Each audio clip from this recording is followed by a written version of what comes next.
everyone, it's Deb from Locked Up with History and the National Crime and Justice Museum here at the Geelong Gaol.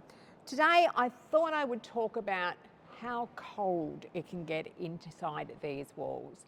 You can probably hear the wind howling outside. It is one of those days today where we are in the middle of winter.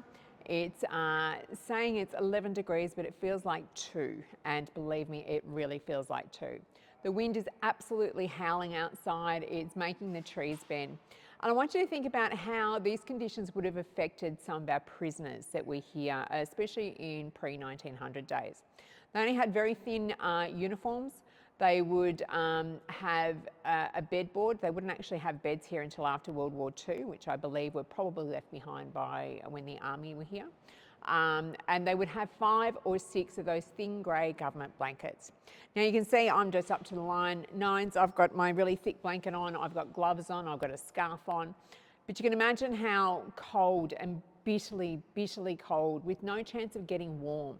Even at night in your cell, trying to keep warm would be incredibly difficult on conditions like this today. The windows don't have glass in them, so the wind would still howl through that, and you've got a choice of whether you're going to use that blanket for warmth or use it to block out some of the weather.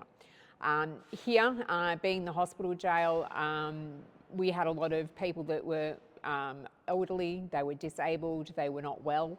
And on record so far, up to about 1920, we have about 275 recorded inquests. And a lot of those have to do with chest complaints. But I thought it's just a little bit of an insight into conditions that some of our prisoners would have had to deal with back in the 1800s. Thanks, talk to you soon.